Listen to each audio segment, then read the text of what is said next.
Hey guys, welcome back to Small Group. Today we're continuing in a series all about growing up, and so in order to do that, it's time for Food with Nathan, and we are going to be doing a cooking contest featuring some of the famous kid classic foods, things like PB&J or mac and cheese or hot dog spaghetti, that kind of stuff that we ate when we were growing up, but now we may have moved past. We're going to get a little bit of a twist on them. We got two great chefs here, and today I am stepping into the ring as the third chef, and to be our taste tester, we have our church intern, Leah, right here. She's gonna be eating all the food. She's gonna decide who gets to win. Let's get right to it.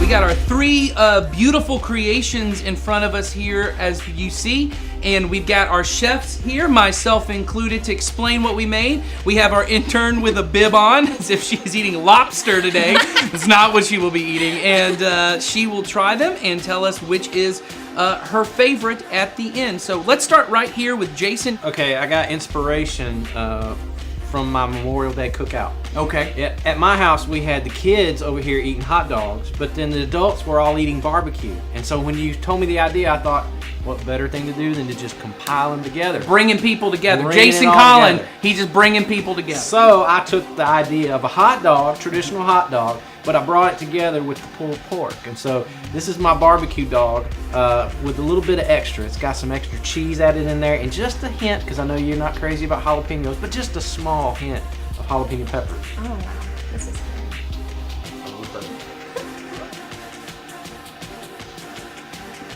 Oh my goodness, that's very good. I don't think you took a bite. I'm just also gonna just take a bite back.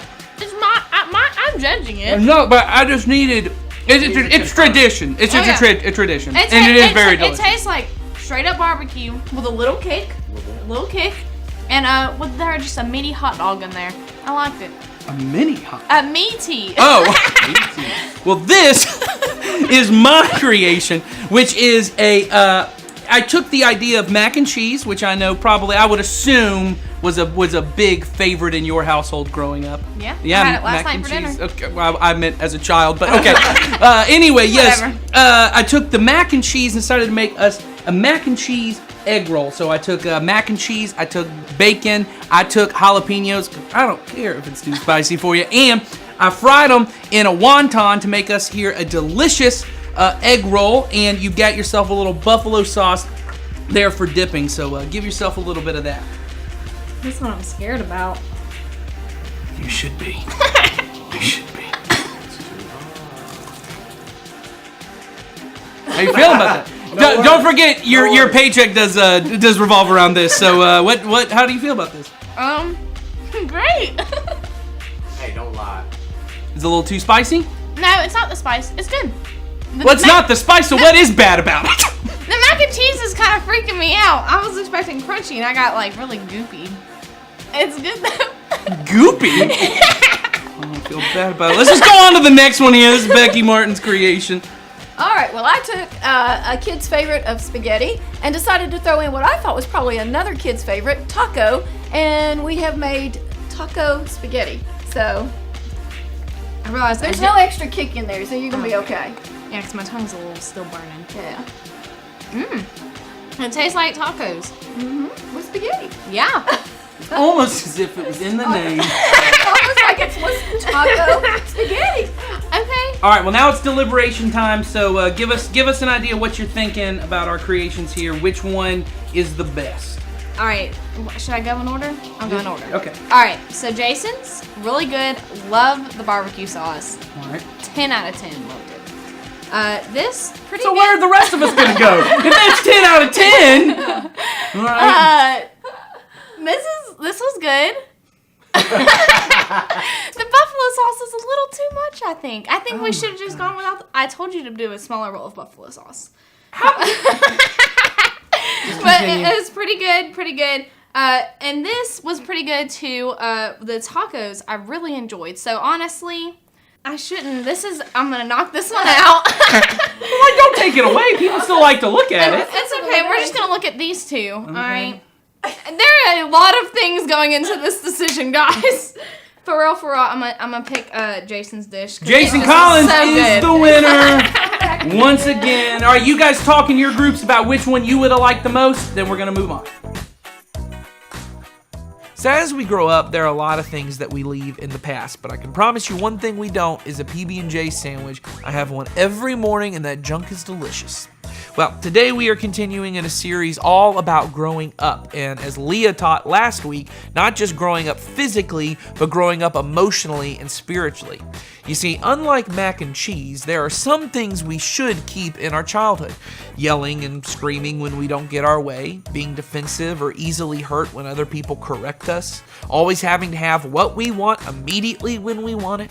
These are the kind of behaviors we expect out of little children. But the truth is, no matter how old you get, some of these things just hold on to you. We may get older, but we don't grow up. And so last week, Leah taught us that we have to put work into staying connected to God, and if we do, God will grow us up. Well, today I want to talk about how we do that by looking at a story out of the life of Jesus about two sisters named Mary and Martha. One day when Jesus was traveling, the older sister, Martha, invited Jesus and his followers to stay at her home. Martha is your typical overachieving organizational chart person, and while Jesus is there, she's working hard preparing this meal in the other room, while Mary is just listening to Jesus and learning from him. Martha's getting frustrated by this, so Martha comes to Jesus and says, "Lord, don't you care that my sister has left me to do the work by myself? Tell her to help me." Actually, in Martha's defense, Martha thinks she's doing the most important thing. She's hosting, and as the woman of the house, it was Mary and Martha's job to make sure the house was clean and that the food was cooked. And I know, it's not very woke, but it was 2,000 years ago. The point is, Martha is doing what she thinks matters most to Jesus. She's doing things for him. And Mary's just hanging out and spending time with Jesus. She's just being lazy. But that's not how Jesus sees it. Look at what Jesus says to Martha. "Martha, Martha, you are worried and upset about many things. Martha, you're so stressed out about doing all the right things, but only one thing is important. Mary has chosen the better thing, and it will never be taken away from her."